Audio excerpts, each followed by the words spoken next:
تو آج دنیا اتنی ایڈوانس ہو گئی ہے، کام کاج اتنے بڑھ گئے ہیں، مصروفیات اتنی بڑھ گئی ہیں کہ لوگوں کے پاس اللہ کے لیے بھی ٹائم نہیں ہے۔ اور تو کسی کے پاس کیا ہوتا، دنیا داروں کے پاس کیا ہوتا، بے نمازیوں کے پاس کیا ہوتا، اور زانیوں بدماشوں کے پاس کیا ہوتا۔ یہ جو ہمارے ذکر کے حلقوں میں آنے والے اور دین کے کام میں لگنے والے، ان سے بھی پوچھیں نا کہ بھئی کوئی ذکر کر رہے ہیں کہ نہیں کر رہے ہیں، مراقبہ کر رہے ہیں کہ نہیں کر رہے ہیں۔ کہہ رہے ہیں بس کام کاج بہت زیادہ ہیں، اتنا زیادہ برڈن ہے کہ ہم سے ٹائم ہی نہیں ملتا، بس 5-7 منٹ بیٹھ جاتے ہیں کبھی کبھی، ورنہ ٹائم نہیں ملتا۔ میں سوچتا ہوں ان کو یہ کہتے ہوئے شرم نہیں آ رہی کہ اللہ کو یاد کرنے کے لیے میرے پاس ٹائم نہیں ہے، اللہ سن رہا ہے۔ تو ضرورت اس بات کی ہے کہ ہم اللہ کو کثرت سے یاد کریں، اللہ کا ذکر کریں، اللہ کو یاد کریں۔ زندگی کا کوئی دن ہمارا ایسا نہیں ہونا چاہیے جس میں ہم نے اللہ کو یاد نہ کیا ہو۔ ذکر کرنے کے بہت فضائل ہیں۔ ہمارے نبی کا ارشاد ہے، اگر کوئی شخص بخیل ہے، وہ زیادہ مال نہیں لٹا سکتا، غریب و مسکینوں پہ صدقہ خیرات نہیں کر سکتا، تو اس کو چاہیے کہ اللہ کا ذکر کثرت سے کرے، اس سے اس کی تلافی ہو جائے گی۔ اور آپ کا ارشاد ہے، اگر کوئی شخص بزدل ہے، میدان جہاد میں جا کے کفار سے لڑ نہیں سکتا، جہاد نہیں کر سکتا، قتال نہیں کر سکتا، اس کو چاہیے کہ اللہ کا ذکر کثرت سے کرے۔ ہمارے نبی کا ارشاد ہے، اگر کوئی شخص ساری رات تہجد نہیں پڑھ سکتا، لمبی لمبی عبادتیں نہیں کر سکتا، تو اس کو چاہیے کہ اللہ کا ذکر کثرت سے کرے، اس سے بھی اس کی تلافی ہو جائے گی۔ اللہ کا ذکر اتنا عظیم الشان عمل ہے، اور مشائخ کہتے ہیں اللہ تعالیٰ نے ہر چیز کی ایک حد مقرر کی ہے۔ نمازیں 5، روزے رمضان کا مہینہ 29 یا 30، زکوٰۃ 40واں حصہ، حج زندگی میں 1 دفعہ، لیکن اللہ کا ذکر کتنا کرنا ہے اس کی کوئی حد ہی نہیں۔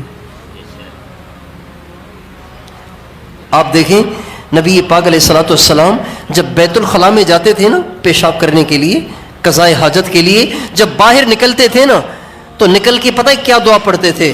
غفرانک، اے اللہ معاف کر دے۔ یہاں معافی مانگنے کا کیا موقع ہے؟ بیت الخلاء میں کون سا جرم کیا ہے کہ یہاں معافی مانگی جا رہی ہے؟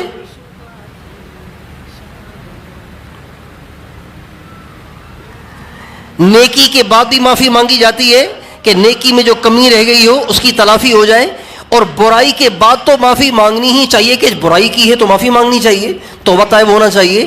لیکن بیت الخلاء میں نہ تو کوئی نیکی کی ہے نہ کوئی برائی کی ہے، تو بیت الخلاء سے نکل کے غفران کا کہنے کا کیا مطلب؟ علماء کہتے ہیں اس لیے کہ اتنی دیر اللہ کے ذکر سے زبان خاموش رہی، اے اللہ اتنی دیر بھی مجھے خاموش نہیں رہنا چاہیے تھا، لیکن کیا کروں، انسان ہوں، آخر یہ پیشاب پاخانہ بھی تو میرے ساتھ لگا ہوا ہے، میں پیشاب کرنے چلا گیا تھا، مجھے معاف کر دے جو اتنی دیر میں تجھے یاد نہ کر سکا۔ اچھا، اس میں عجیب ایک نقطہ ہے، کہتے ہیں مشائخ چشتیہ اور قادریہ وہ فرماتے ہیں بیت الخلاء سے نکلنے کے بعد جو ہمارے نبی نے کہا نا غفرانک، اس کا مطلب یہ ہے اے اللہ اتنی دیر زبان ذکر نہ کر سکی، معاف کر دے۔ اور مشائخ نقشبندیہ وہ فرماتے ہیں بیت الخلاء سے نکل کے جو کہا جاتا ہے غفرانک، تو اس کا مطلب یہ ہے کہ اے اللہ گندی جگہ پہ بیٹھا ہوا تھا، وہاں بھی دل اللہ اللہ کر رہا تھا، بے ادبی ہو گئی، معاف کر دے۔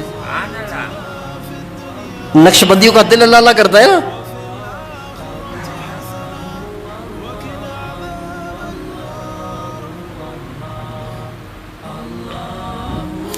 اور ذکر کرنے کے فضائل تو بہت ہیں، لیکن سب سے بڑی ذکر کی فضیلت پتہ ہے کیا ہے؟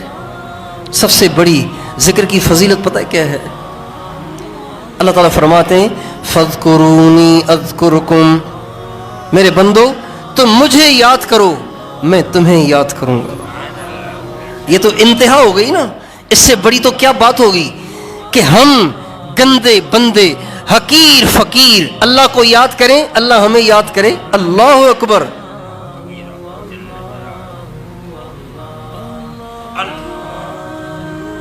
اللہ ہمیں یاد کرے تو ہمارے تو نصیب جاگ اٹھے، ہمارے تو وارے نیارے ہو گئے کہ اللہ ہمیں یاد کرے.